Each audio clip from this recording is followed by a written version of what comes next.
everyone, and welcome to this round of the Edward Jones Chatting Cage. I am JB in the cage at the desk comfortably, getting a chance to talk to Lucas Giolito of the White Sox. Fans, you want to do it too. Don't pretend you don't. I know you're in line already, so let's get to it. Lucas, how you doing, buddy?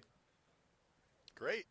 Yeah, we're back home from a long road trip, so, ready to be back here in Chicago and have a good series. It's a beautiful time of year without a doubt, and we look forward to White Sox baseball. So, folks, get your device fired up. Talk to Lucas yourself. Get me out of the whole process. It's best for everybody. And if you want to do it, you can hashtag the questions. The hashtag is Chatting Cage. You can also track down Lucas at LGO27 there on Twitter. In the meantime, while you get the devices warmed up, I'm going to go to the MLB Fans app and ask this from the comments section. Dodgers White Sox fan 59 wants to know, I'm a huge fan of the Chicago White Sox. So my question is, Lucas, what do you like to do when you are off the field? Go Chicago. Got a few hobbies. Probably my biggest one is video games. I grew up around it. My dad was an executive at Electronic Arts for a number of years. So, I just grew up playing video games, being around them.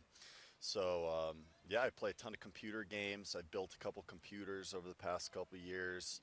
I'm just into that whole, geeky, internet, video games, all that kind of stuff. All right, I could sidetrack this thing for about 35 minutes just on that one answer, but I won't do that. I will ask this real quick.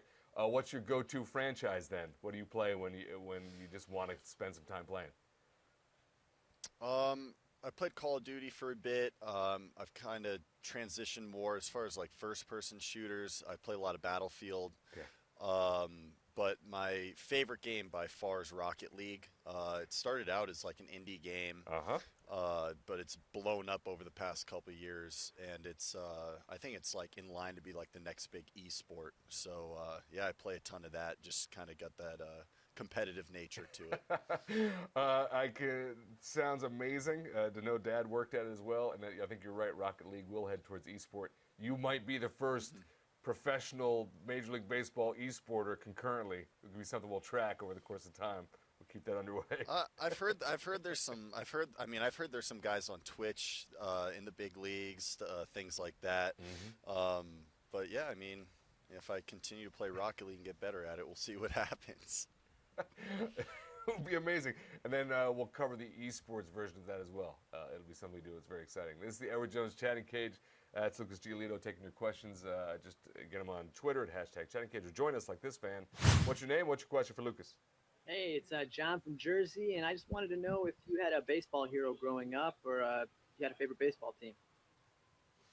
I actually I didn't grow up too much a fan of any particular team, but both my parents, huge baseball fans. My dad was a Mets fan growing up. My mom was a Twins fan.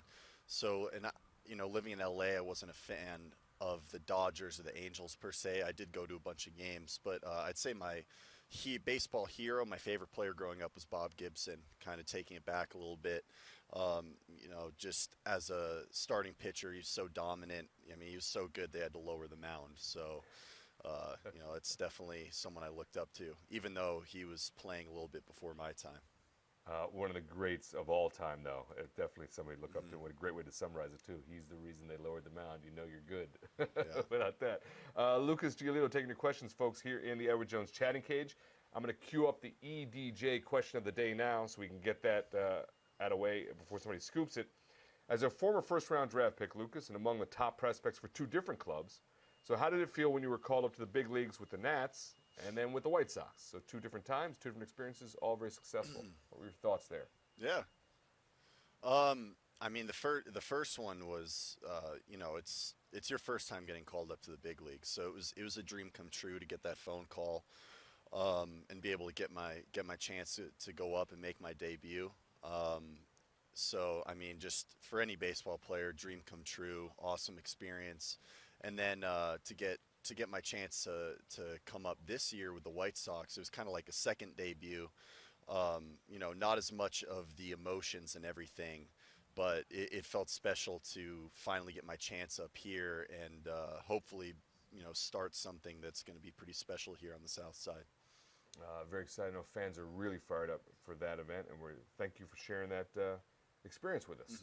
We continue the Edward Jones chatting cage, folks. Get your questions in, like Mile High Batman here on the MLB Fans app. He says, "Hi, Lucas. My name is Quinn. I am 9 years old and just started pitching softball. What do you think about when you're pitching? What do you think about when you're on the mound?"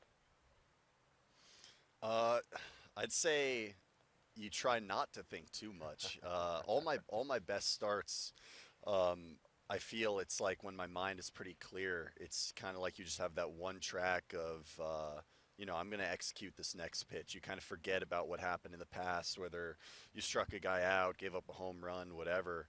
You just focus on that next pitch and executing it to the best of your ability and keep the mind clear for sure. Outstanding. And there you go, Mile High Batman. There's thoughts from Lucas on what to do when you're pitching as you get started in your young career. El Marinero 24 from the MLB Fans app says, it's a great one.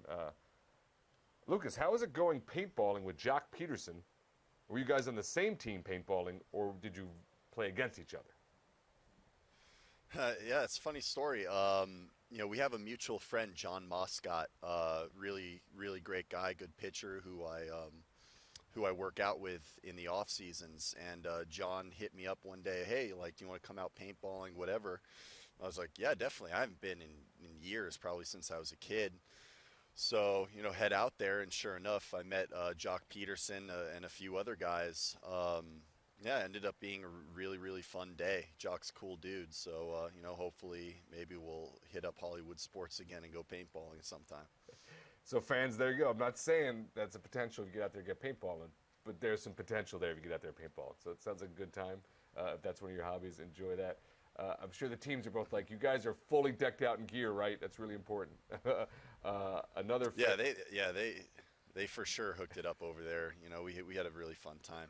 That's outstanding. Another fan joins us here in the cage. What's your name? What's your question for Lucas?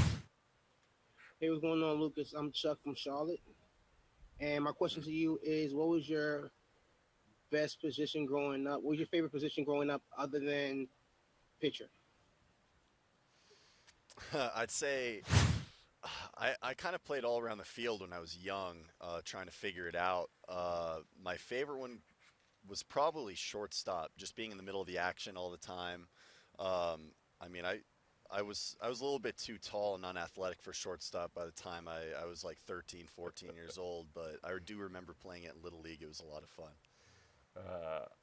A good scouting report on yourself there as a young player. Yeah, no, I'm gonna be honest with myself. I wasn't really cut out to be a position player. It's worked out pretty nicely for you, Lucas. Speaking of that, there's been a lot of different variations of this question, so I'm going to bring them under sort of one umbrella, and this is from Baseball Addict. Lucas, why didn't you choose to be an actor and follow in your mother's, and then those who know, your family's footsteps? Yeah, I get asked this all the time. I just think from a young age, I wouldn't say terrified, but I was not excited about the idea of being on stage with the lights on you in front of a bunch of people. Just the fear of forgetting lines, things like that. It really wasn't for me. I always gravitated towards sports, especially baseball, ever since I was like 4 or 5 years old, and it was just something I figured out I wanted to do at an early age. But my little brother Casey, he just turned 18. He's actually he's about to start classes at the Royal Welsh College of Music and Drama in Cardiff, Wales. So he's actually the one following in my mom's footsteps, and I think he's going to be a very, very successful actor. It's great, folks. You should track it down. Lucas's family has a lot of ties to a lot of very successful entertainment franchises. Great talent there. So good luck to your younger brother as well. Kids should pay attention to that answer, because stage fright versus pitching in front of 40,000 fans under the lights, just mind-blowing to me that's something that's crossed your path. Yeah, I don't know what it is. I get asked that too. It's like, you're okay with pitching in front of a bunch of people, but when it comes to, I don't know. It's just the idea of forgetting lines. It's a lot more embarrassing to me than giving up a home run. Like, you're supposed to give up a home run every once in a while, That's right. but you're not really supposed to forget your lines on the spot and have to come up with something else. That's right. It's not your responsibility to get the baseball to the stadium. So if somebody else has got the baseball, you're good to go. When you lose a line, that's it. That's on you. Yeah. Let's go back to the MLB Fans app. Obviously, we talked about two organizations. Ralph23 wants to know, what's it like going to a new organization? What's the transition like? Is there smoothness to parts of it? Is it awkward in some parts? What's that like overall? I'd say the toughest part is just, having to leave a bunch of guys that, you've developed pretty close relationships with, teammates, friends, as well as coaches and even people in the front office and whatnot. But for me personally, the transition was not bad at all. I mean, I showed up in spring training. Everyone was super welcoming from the get-go, from managers, coaches, players, kind of across the whole board. I felt like I fit right in, kind of from the get-go. So ended up being completely fine. That's great. Glad to hear that. All right, we know it's a busy day out there at the ballpark for you, so we're going to let you go. Fans, I want to thank you as always for being part of the Edward Jones Chatting Cage. You make the show outstanding. Lucas, did you have a good time hanging out with fans today? Oh, yeah, it was awesome. All right. Well, anytime. It seems like they can track you down playing Rocket League or paintballing, and that's always a good opportunity to know that, to compete head-to-head with your favorite major leaguer. That's coming up as well. So, Lucas, thanks a lot. Fans, thank you, and we'll see you on the next round of the Edward Jones Chatting Cage.